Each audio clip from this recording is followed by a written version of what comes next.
कौन अपना कौन पराया, ये बात समझ में नहीं आया। यहीं से आज भोरे भोर की शुरुआत करते हैं और इस शुरुआत के साथ साथ हम बिहार की राजनीति और बिहार में हो रहे उथल पुथल के साथ आपको जोड़ते हैं, क्योंकि आज सुबह की शुरुआत ज़रूरी इसलिए भी हो गई है कि आज विधानसभा का दूसरा दिन है। पूरी कवायद में आपने देखा कि किस तरह से विधानसभा में कार्यवाही तो लंबी चौड़ी नहीं हुई। पहला दिन था और पहला दिन श्रद्धांजलि देने और प्रस्ताव को रखने तक ही सीमित रह गया। इसके बाद कई नेता बाहर निकले और निकल करके मीडिया से बात भी किया। बातों में बहुत कुछ स्पष्ट होकर के आया कि आखिर ये विधानसभा किस तरह से आकार लेगा, और आकार ही नहीं लेगा, सरकार पर क्या असर पड़ेंगे, सरकार की स्थिति क्या है। क्या जो बहुत लंबे समय से लगभग 2-3 महीने से भारत लाइव इस बात को लेकर के बड़ी पड़ताल के साथ कह रहा था कि एनडीए के भीतर सब कुछ ठीक नहीं है, वहीं अगर बात करें तो महागठबंधन एकजुट नज़र आ रहा है। ये सारी बातें देखने को मिली पहले दिन, लेकिन इन सब घटनाओं के बाद कुछ ऐसी घटनाएं भी हो गईं जिसने बिहार की राजनीति में अचानक से उथल पुथल मचा दिया। एक दिन पहले विधानसभा के उत्तर प्रदेश जाते हैं जीतन राम मांझी के परम प्रिय मित्र कह लीजिए, या फिर एनडीए के सबसे मजबूत सहयोगी कह लीजिए, या फिर आप कह लीजिए नीतीश कुमार की सरकार के मंत्री मुकेश सहनी उत्तर प्रदेश जाते हैं। और उत्तर प्रदेश चुनाव से पहले की तैयारियों में वो अपने आप को वहाँ बैठकों का दौर के साथ साथ मीटिंग करना चाहते हैं। फूलन देवी के शहादत दिवस के अवसर पर मूर्ति लगाने की बात होती है, सभा करने की बात होती है, जिसकी इजाज़त उन्हें नहीं मिलती है।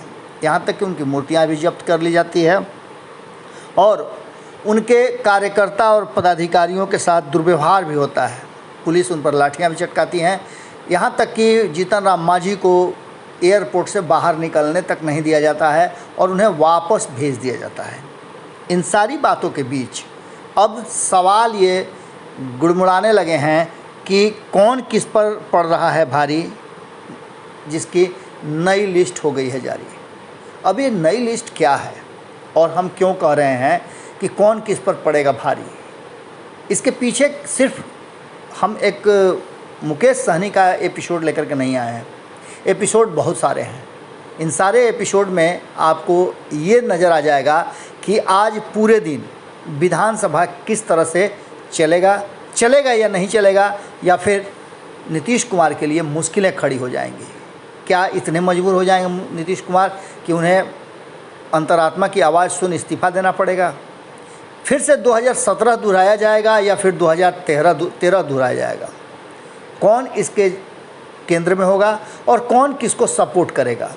क्या 2013 में जिस तरह से नीतीश कुमार के धुर विरोधी आरजेडी और कांग्रेस ने उनका सपोर्ट किया था और उनकी सरकार यथास्थिति कायम रह गई थी, या फिर उस रोल में कोई और आ जाएगा और इस बार कोई और सपोर्ट करेगा। ये सारी बातें आपके मन में उमड़ घुमड़ रही होंगी। इन्हीं का जवाब आज हम लेकर के आए हैं। आप जिस तरह से देख रहे हैं कि भारतीय जनता पार्टी लगातार नीतीश कुमार पर हमले कर रही है और नीतीश कुमार की तरफ से उसके जवाब या तो दिए नहीं जा रहे हैं, और दिए जा रहे हैं तो बड़ी तल्ख बयान है। आज भी जिस तरह से टूना पांडे का एपिसोड हुआ था, टूना पांडे ने नीतीश कुमार पर हमला किया था, तो किस तरह से संजय सिंह बाहर निकले थे, तब वो मुख्य प्रवक्ता हुआ करते थे और उन्होंने उंगली काटने की बात कही थी। आज फिर एक बात सामने आई और वो बात थी कि सम्राट चौधरी ने एक कार्यक्रम के दौरान ये बातें कह करके फिर से बुझी हुई आग को भड़का दिया।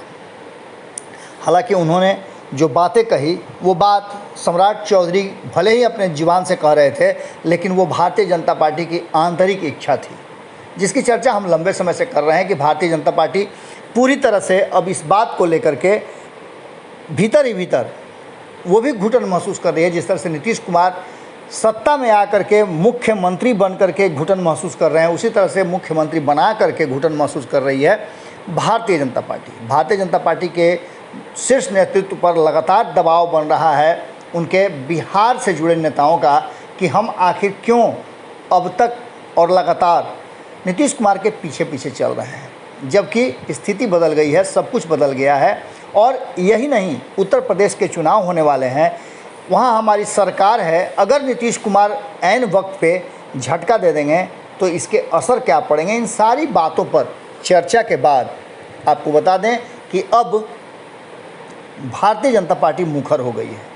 और इतना ही नहीं, भारतीय जनता पार्टी जो मुखर होकर के बातें बोल रही है, सम्राट चौधरी ने जो बात कहा है उसका समर्थन कई नेताओं ने किया है। बात यहीं तक सीमित नहीं रहती है, इसके बाद और भी कई नेता हैं जो लगातार, चाहे वो आप चिराग पासवान एपिसोड देख लें, या फिर RCP सिंह वाला एपिसोड देख लें, या फिर नीतीश कुमार के अचानक से जनता दरबार लगाने की बात कर लें, या फिर आप इस बात को भी लेकर के कह सकते हैं कि किस तरह से Bharatiya Janata party booth level पे अपने कार्यकर्ताओं को जगा रही है, मीटिंग्स हो रही है, और वहीं नीतीश कुमार ने अपने 2 सेनापतियों को भेज दिया है बिहार का दौरा करने के लिए। इन सारी बातों के बीच में एक बात तय नज़र आ रही है कि कहीं ना कहीं दोनों तरफ से ज़बरदस्त तैयारियां हो रही हैं, और भारतीय जनता पार्टी के नेता इस बात को स्वीकार भी करते हैं। भले नीतीश कुमार ना स्वीकार करें, लेकिन भारतीय जनता पार्टी के नेता इस बात को स्वीकार करते हैं कि हाँ, एक राजनीतिक दल है, लोकतांत्रिक प्रक्रिया से होकर गुजरना है, तो ऐसी स्थिति में हम तैयारियां क्यों छोड़ दें। हमारी तैयारी सालों होती रहती है और हम अपने आप को हमेशा लाइव रखते हैं। अब इन सब बातों के बीच में आज जो हम लेकर के आए हैं कि कल आपने देखा कि जिस तरह से मुकेश सहनी एपिसोड हुआ, उस एपिसोड के बाद केंद्र सरकार में अपनी धमक दिखा चुके एक नेता को बिहार भेजा गया है। नाम है शाहनवाज हुसैन। शाहनवाज हुसैन को इस बार कई नेताओं को छुट्टी करते हुए केंद्र से ला करके बिहार में उनको रोपित किया गया है और नीतीश कुमार के सामने खड़ा किया गया है। एक अल्पसंख्यक समाज के व्यक्ति को, नेता को बिहार में ला करके खड़ा करना ऐसी परिस्थिति में जब नीतीश कुमार और भारतीय जनता पार्टी में ये पहले ही हुआ था कि आप लालू प्रसाद के MY समीकरण को तोड़ें। Y समीकरण जो है वो तोड़ने के लिए भारतीय जनता पार्टी ने अपने हाथ में कमान लिया था और M समीकरण को अपने पक्ष में करने के लिए नीतीश कुमार को दिया गया था, जहां नीतीश कुमार पूरी तरह से फेल नजर आए। अब इस स्थिति में शाहनवाज हुसैन को बिहार ला करके क्या करना चाहती थी भारतीय जनता पार्टी, वो नज़र आने लगा है। शाहनवाज हुसैन केंद्र की राजनीति में लंबे समय तक रहे हैं, अब वो बिहार में मंत्री हैं। आज जिस तरह से वो अपने काम को अंजाम दे रहे हैं, उसे देख करके लग रहा है कि वो फिर से एक बार बिहार में बड़ा कुछ करने वाले हैं। लेकिन उसके पीछे नीतीश कुमार खड़े हैं। नीतीश कुमार के नहीं चाहते हुए यहाँ कोई भी बड़ा काम नहीं हो सकता है। इस बीच में एक और रोल देखने को मिला शाहनवाज हुसैन का कि शाहनवाज हुसैन से गुस्साए हुए मुकेश सहनी जब उनके पास जाते हैं, पूरे दिन मुकेश सहनी एकदम छाए रहते हैं, सदन में जाते हैं, NDA की बैठक का विरोध करते हैं, बैठक से अपने आप को बाहर निकाल रखते हैं, बहिष्कृत करते हैं, और उसके बाद प्रेस वार्ता करते हैं। प्रेस वार्ता में बहुत सारी बातें कहते हैं। इन सारी बातों को कहने के बाद वो तुरंत जैसे ही प्रेस वार्ता ख़त्म होती है, जीतन राम मांझी से मिलते हैं, घंटों बातचीत होती है, और इन सब एपिसोड के बाद अचानक से शाहनवाज हुसैन जीतन राम मांझी के यहाँ पहुँच जाते हैं। अब आपको समझ में आ गया होगा कि ये पूरा एपिसोड कहाँ चल रहा है, इसके क्या मायने हैं। हमने आपको खबरों के माध्यम से बताया था कि इस सारे एपिसोड के पीछे हो सकता है कि भारतीय जनता पार्टी की एक बड़ी रणनीति हो।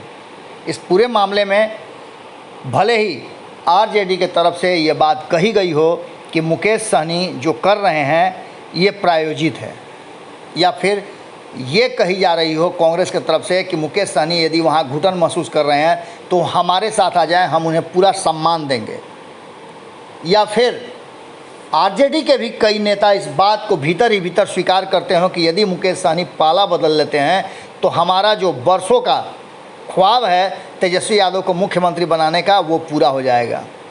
इन सारी बातों पर आप समझ लीजिए कि शाहनवाज हुसैन का बिहार में इतने सारे नेता होते हुए आखिर शाहनवाज हुसैन को ये कमान क्यों दिया जाता है कि वो जा कर के जीतन राम मांझी से मिलें और बातचीत करें।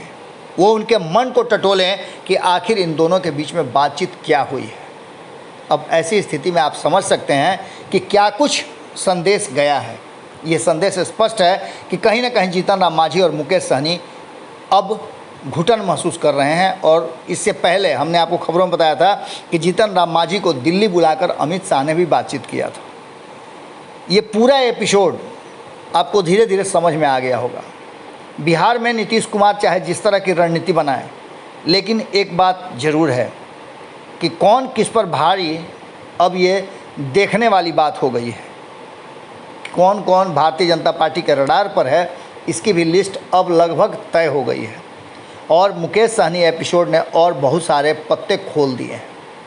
भारतीय जनता पार्टी अलर्ट है। उसे बिहार से ज़्यादा, बिहार को तो उसका अपने हाथ में रखना ही है, उससे ज़्यादा उसका ध्यान जो है वो उत्तर प्रदेश पर है। कहीं ऐसा ना हो कि एक बड़ी सेंधमारी जदयू के अंदर हो जाए। आरसीपी सिंह की चुप्पी, ललन सिंह का गायब रहना और नीतीश कुमार का अलग थलग पड़ जाना, उन दो लोगों पे जो दोनों ही हाल फिलहाल में नीतीश कुमार के करीब आए हैं, उमेश कुशवाहा, और आपने देखा कि किस तरह से उपेंद्र कुशवाहा, ये दोनों नीतीश कुमार के करीब हुए हैं। अब ऐसी स्थिति में नीतीश कुमार क्या करेंगे, क्या फैसले करेंगे, ये बड़ी बात होगी। और सदन में नीतीश कुमार जो भारतीय जनता पार्टी को अलग थलग छोड़ करके अपना किनारा करना चाह रहे थे, क्या नीतीश कुमार ही अलग थलग हो जाएंगे? ये सवाल बड़ा है और इसको लेकर के हम आपको यहीं पर विराम देते हैं। आज के भोरे भोर में एपिसोड यहीं तक समाप्त करते हैं। आगे आज पूरे दिन हम विधानसभा से और अन्य स्रोतों से आपको खबरें देते रहेंगे, भीतर से निकाल कर खबरें देंगे। आप जुड़े रहिएगा भारत लाइव के साथ। नमस्कार। अगर ये वीडियो पसंद आई और वह बिहार के राजनीति और बिहारियत से सरोकार रखेनी तो सब्सक्राइब बटन दबा के चैनल के सब्सक्राइब कर ली। ओजे एगो घंटी बा, ओकरा बटन दबा देला से कुल सटीक और मारक खबर रुआ मुफ्त में मिल जाई। अगर रुआ पत्रकारिता के हमनी के नया प्रयोग में सहयोग कर चाहतानी तो ज्वाइन बटन दबा दी। पेटीएम नंबर नोट कर ली 9386816700। धन्यवाद।